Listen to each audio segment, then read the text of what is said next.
বলেছিল বাসায় ফিরে বাবা মার সঙ্গে রাতের খাবার খাবে, কিন্তু সে আশা যেন অপূর্ণ রয়ে গেল হতভাগা সন্তানের। মাত্র ২৭ বছরের ছেলেকে হারিয়ে শোকে কাতর হতভাগিনী মা একবার কথা বলার আশায় বারবার সন্তানের নাম ধরে ডাকছেন।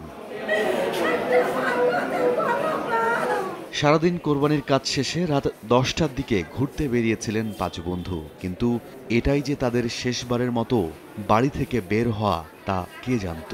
ফ্রেন্ড ঘুরতে যায়, মামা নিষেধ করলো যে না তোমরা কোথায় যাচ্ছ, আমরা একটু ঘুরে আসি। তাদের ভিতরে 2 বন্ধু ছিল, রাব্বি ভাইয়া আর রাসেল ভাইয়া। তারা হয়তো আমাদের সাথে এখন আর নেই, আর রাতুল ভাইয়ের অবস্থাও খুব একটা ভালো না। সোমবার দিবাগত রাত ১টার দিকে মিরপুর থেকে ফেরার পথে রাজধানীর আগারগাঁওয়ে ঘটে মর্মান্তিক দুর্ঘটনা। বঙ্গবন্ধু কনভেনশন সেন্টারের সামনে প্রাইভেট কার নিয়ন্ত্রণ হারিয়ে ধাক্কা খায় ফুটপাতের গাছের সঙ্গে। ঘটনাস্থলে মারা যান গাড়িতে থাকা 2 বন্ধু রাসেল ও রাব্বি। আহত হন আরও 3 বন্ধু।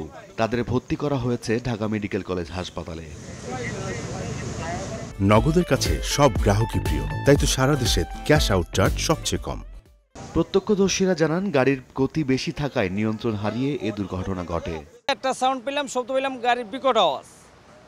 তখন আগে এসে আমি দেখি যে না, আমার যে ওভারটেক করে আসছে যে গাড়ি, সেই গাড়ি এই জায়গায় অ্যাক্সিডেন্ট। সামনে একটা গাড়ি ছিল, তো গাড়ি থাকাকালীন অবস্থায় গাড়িটার যাতে টাচ না লাগে ওইভাবে কন্ট্রোল করতে ভদ্রলোক চাইছিল, কন্ট্রোল করার জন্য না পাইরে ওই গাড়িটার যাতে টাচ না লাগে গাছের সাথে গাড়িটা মেরে দিছে আর কি। আমি যখন আমার গাড়ি যাই তখন আমি 70 স্পিডে যাচ্ছি, তো আমি যখন দেখলাম তো সে হলো 100 প্লাস ছিল।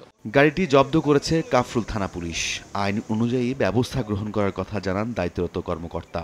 গতিবেগ বেশি ছিল, পরে গাড়ির গাছের সাথে ধাক্কা খেয়ে গাড়িটা এরকম উল্টো হয়ে গেছে। আইনি প্রক্রিয়া কি?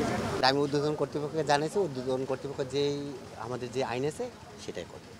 নিহত রাসেল একটি বেসরকারি কোম্পানিতে চাকরি করতেন আর রাব্বি ব্যবসা করতেন।